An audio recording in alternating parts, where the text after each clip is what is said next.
This message is for single kingdom women. God says, let him choose you.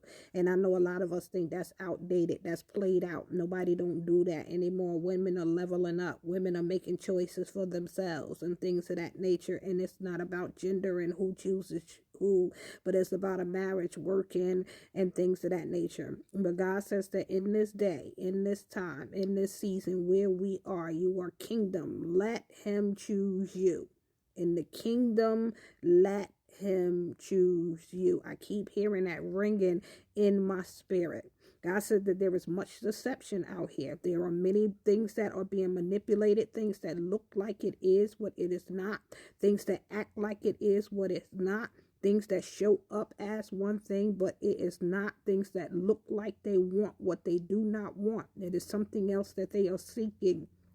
It is more spiritual and it is more deeper than you think. God said, let him choose you. The reason why he says, let him choose you, because as women, many of us, when we make a choice, we going to hold on to that choice. We're going to fight tooth and nail for that choice. We radar target in on that thing. He fine as wine. This who I want. He's everything that I like. This is what I'm attracted to. I got a list of 100 things. He meet 99 of those requirements, and we have all of these things, and we get emotionally involved and emotionally invested and tied up into what we choose, and it blocks and it tears down our discernment, and we end up getting caught up in our feelings and thinking that something is what it is not.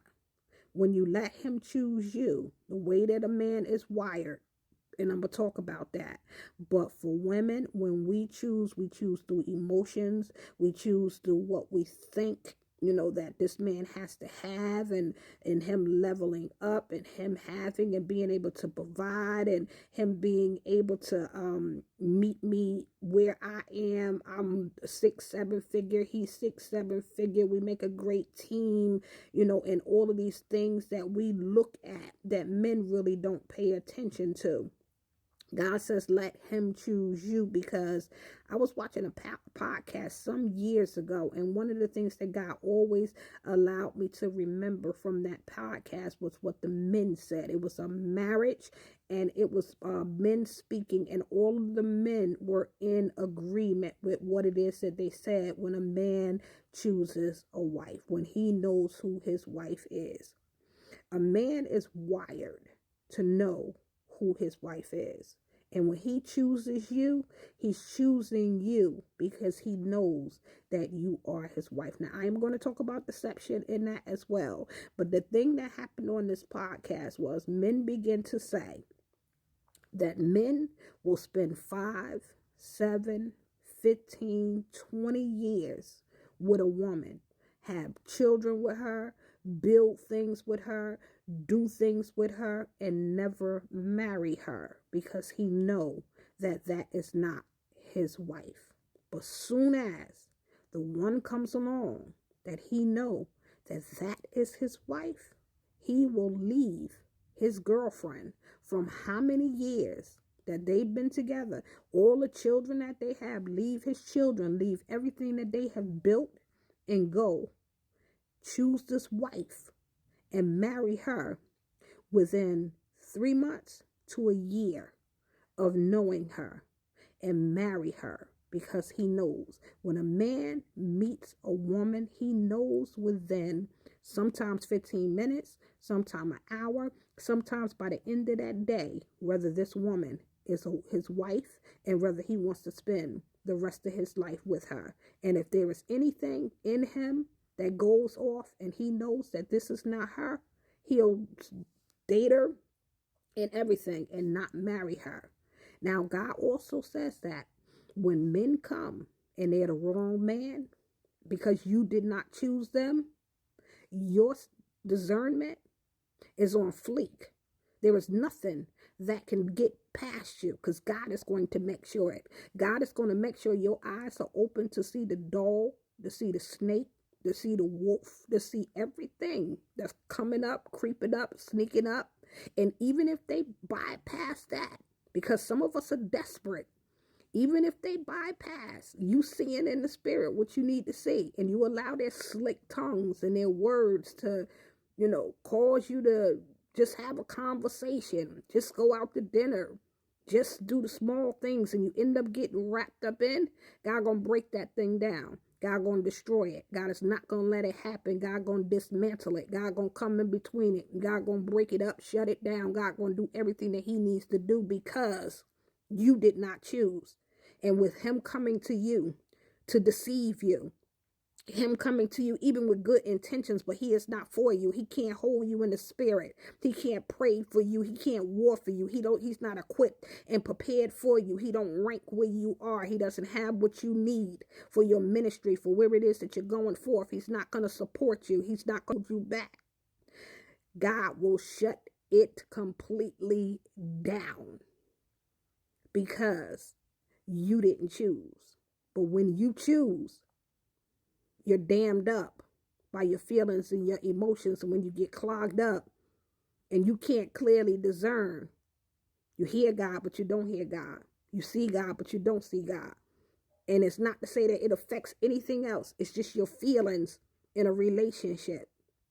And those of us who are in fivefold ministry, we know about this because it seems like we go through war in order to get the proper relationships, especially those who are prophetic and apostolic. And we must be and make sure that we are discerning always at all costs, because the cost is pricey. And these things that are coming, they're coming for the light. They're coming to put that light out. They're coming to steal that light. They're coming to put themselves in your place to get the glory, to get the light, to steal what belongs to God. They're coming to steal, kill, and destroy. And they're coming to get it from a powerhouse, somebody who hold weight, somebody who ranks high, someone who has authority. They're not worried about these low-level little chickens and chicks out here. But what they're looking for is what you carry. So when you choose and you make a choice, it's hard for you to move away from that choice when this might be something that you can really invest in. And you know how women are. We're fixer-uppers. He ain't ready yet. And that's the next point I want to get to. Because sometimes we can discern this is our husband. Because God will tell us or allow us to see. We'll dream. We'll pick up. We'll sense. We'll know that this is the husband. But we have to make sure that we do not open our mouths, that we stay prayerful, and that we allow God to do the work, to fix up, to make, to shape, to mold, to get him into place and into position of where it is that he needs to be able to cover you as the man of God, the kingdom spouse, about kingdom business, doing what God has assigned, called, and ordained for him to do, to be at your side, support you, and with you in the kingdom work that you will do, that the two of you will do, in a kingdom marriage, on a kingdom mission, doing kingdom work, representing the kingdom in everything that you do. But when you choose, a lot is at stake. When he chooses, he knows. And when God fixes up what you want to use as a fixer-upper, God is going to do it right.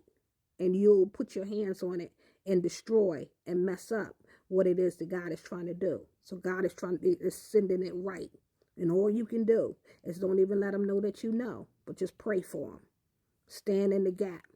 War for him, because you know that this is who you're going to spend the rest of your life with. But God says, let him choose you. I didn't mean for this video to be as long as it is, but I pray that it blesses you, and I pray that you stand on what God has said. Let him choose you. And when things come that's not of God, just know that God already got that thing worked out. You don't have to worry about nobody tricking and deceiving and things of that nature when they come to you. Just don't be desperate, because they can smell desperation a mile away. Let him choose you. He already knows whether you are or whether